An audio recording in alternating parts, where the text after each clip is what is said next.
Hello friends, എല്ലാവർക്കും സ്വാഗതം പുതിയ വീഡിയോയിലേക്ക്.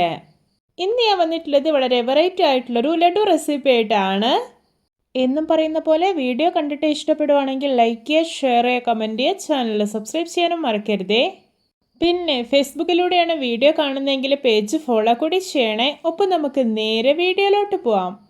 ലഡു ഉണ്ടാക്കാൻ വേണ്ടിയിട്ട് ഞാനിവിടെ ഈ ഒരു ഗ്ലാസ്സിൽ 1.5 ഗ്ലാസ് കടലപ്പൊടി എടുത്തിട്ടുണ്ട്. ഇനി ലഡുവിന് ഒരു കളർ കിട്ടാൻ വേണ്ടിയിട്ട് ഒരു 1/4 ടീസ്പൂണോളം മഞ്ഞൾപ്പൊടി ഇട്ട് കൊടുക്കാം. ഇനി ഇതിലോട്ട് ആവശ്യത്തിനുള്ള ഉപ്പ് ചേർത്ത് കൊടുക്കാം. എന്നിട്ട് നല്ലപോലെ ഒന്ന് മിക്സാക്കി എടുക്കാം. ഇനി ഇതിലോട്ട് കുറേശ്ശായിട്ട് വെള്ളം ഒഴിച്ചു കൊടുക്കാം. എന്നിട്ട് ഒട്ടും കട്ടകളൊന്നും ഇല്ലാതെ ഒന്ന് മിക്സാക്കി എടുക്കാം. ഇപ്പോൾ ഇതാ ബാറ്റർ കണ്ടോ, നല്ല പെർഫെക്റ്റ് ആയി തന്നെ മിക്സാക്കി എടുത്തിട്ടുണ്ട്. ഇതിൻ്റെ ഒരു കൺസിസ്റ്റൻസി എന്ന് പറയുന്നത് ഓവർ ടൈറ്റ് ആയി പോവുകയും ചെയ്യരുത്, എന്നാൽ ഓവർ ലൂസ് ആകുകയും ചെയ്യരുത്. ഇപ്പോൾ ഞാനിതിലോട്ട് ടോട്ടൽ ഒരു 1/4 ഗ്ലാസ് വെള്ളം ഒഴിച്ചിട്ടാണ് മിക്സാക്കി എടുത്തിട്ടുള്ളത്. ഞാനിത് ഇവിടെ ഒരു പാനിൽ കുറച്ച് ഓയിൽ ഒഴിച്ച് നന്നായിട്ടൊന്ന് ചൂടാക്കി എടുത്തിട്ടുണ്ട്.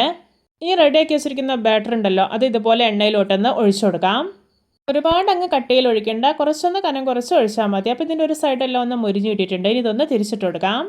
നന്നായിട്ടങ്ങ് മുരിച്ചെടുക്കൊന്നും വേണ്ട, ജസ്റ്റ് ഒന്ന് മുരിഞ്ഞ് കിട്ടിയാൽ മതി. ഇപ്പോൾ ഇത് രണ്ട് സൈഡ് നല്ല പെർഫെക്റ്റ് ആയി തന്നെ മുരിഞ്ഞ് കിട്ടിയിട്ടുണ്ട്. ഇതൊരു പ്ലേറ്റിലോട്ട് കോരി മാറ്റി വയ്ക്കാം.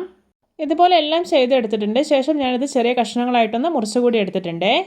ഇനി ഇതൊന്ന് ക്രഷ് ചെയ്തെടുക്കണം. അതിനായിട്ട് മിക്സിയിൽ ഒരു ചെറിയ ജാർ എടുത്ത് വെച്ചിട്ടുണ്ട്. ഇതിലോട്ട് ഇട്ട് കൊടുക്കാം. ഞാനിവിടെ ഒരു 3 തവണയായിട്ടാണ് ക്രഷ് ചെയ്തെടുക്കുന്നത്. വളരെ എളുപ്പത്തിൽ ഉണ്ടാക്കിയെടുക്കാൻ പറ്റുന്ന ഒരു വെറൈറ്റി ലഡു റെസിപ്പിയാണിത്. എല്ലാവരും ഇതുപോലെ ഒന്ന് ഉണ്ടാക്കി നോക്കണേ. ഇപ്പോൾ ഇതാ കണ്ടോ, നല്ല പെർഫെക്റ്റ് ആയി തന്നെ ക്രഷ് ചെയ്തെടുത്തിട്ടുണ്ട്. ഇതുപോലെ ചെറിയ ചെറിയ തരികളോടെ കിട്ടണം. ഇനി ഇതൊന്ന് മാറ്റി വയ്ക്കാം. ഞാനിവിടെ ഒരു പാൻ അടുപ്പത്ത് വെച്ചിട്ടുണ്ട്. ഇതിലോട്ട് 1/4 ഗ്ലാസ് പഞ്ചസാര ഇട്ട് കൊടുക്കാം. ഇനി ഇതിലോട്ട് ഒരു 1/2 ഗ്ലാസ് വെള്ളം ഒഴിച്ചു കൊടുക്കാം. എന്നിട്ടൊന്ന് ഇളക്കി കൊടുക്കുകയാണ്. നന്നായിട്ടൊന്ന് തിളച്ച് പഞ്ചസാരയ്ക്കൊന്ന് മെൽറ്റായിട്ട് വരട്ടെ. ഇപ്പോൾ ഇത് കണ്ടോ, നല്ല പോലെ തിളച്ച് പഞ്ചസാരയൊക്കെ മെൽറ്റായിട്ട് നല്ല പാകത്തിന് തന്നെ കുറുകി കിട്ടിയിട്ടുണ്ട്. ഇനി ഇതിലോട്ട് ക്രഷ് ചെയ്ത് വെച്ചിരിക്കുന്ന ലഡുവിൻ്റെ മിക്സ് ഉണ്ടല്ലോ, അത് ഇട്ട് കൊടുക്കാം. എന്നിട്ട് നന്നായിട്ടൊന്ന് ഇളക്കി യോജിപ്പിച്ചെടുക്കാം. ഇനി ഇതിലോട്ട് നല്ലൊരു ഫ്ലേവറിന് വേണ്ടിയിട്ട് 2 ടേബിൾ സ്പൂൺ ഏലക്കപ്പൊടി കൂടെ ഇട്ട് കൊടുക്കുന്നുണ്ട്. ഇനി കുറച്ച് കിസ്മിസ് കൂടെ ഇട്ട് കൊടുക്കുന്നുണ്ട്. എന്നിട്ട് വീണ്ടും ഇളക്കി യോജിപ്പിച്ചെടുക്കാം. ഇപ്പോൾ ഈ ഒരു ലഡു മിക്സ് കണ്ടോ, നല്ല തിക്കായിട്ട് വന്നിട്ടുണ്ട്. ഈ ഒരു പാകമാകുമ്പോൾ നമുക്ക് ഫ്ലെയിം ഓഫ് ആക്കാം. എന്നിട്ട് ഇതൊന്ന് ചൂടാറാൻ വേണ്ടിയിട്ട് മാറ്റി വയ്ക്കാം. ഇപ്പോൾ ഇതിൻ്റെ ചൂടൊക്കെ അത്യാവശ്യം നല്ല പോലെ പോയിട്ടുണ്ട്. ചെറിയൊരു ചൂടേ ഉള്ളൂ. ഇനി കുറേശ്ശെ എടുത്തിട്ട് ഉരുട്ടിയെടുക്കാവുന്നതാണ്. ലഡുവിൻ്റെ വലിപ്പമൊക്കെ നിങ്ങളുടെ ഇഷ്ടത്തിനനുസരിച്ച് കൂട്ടുകയോ കുറയ്ക്കുകയോ ചെയ്യാം. ഞാനിവിടെ ഒരു മീഡിയം വലിപ്പത്തിലാണ് ഉണ്ടാക്കിയെടുക്കുന്നത്.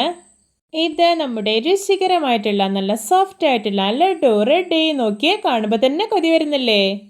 എല്ലാവർക്കും എൻ്റെ variety and tasty laddu recipe ഇഷ്ടപ്പെട്ടെന്ന് വിചാരിക്കുന്നു. ഇഷ്ടപ്പെട്ടാൽ സപ്പോർട്ട് ചെയ്യാൻ മറക്കരുതേ. അപ്പോൾ ഇതുപോലെയുള്ള വെറൈറ്റി വീഡിയോകളായി നമുക്ക് വീണ്ടും കണ്ടുമുട്ടാം. Okay, bye bye.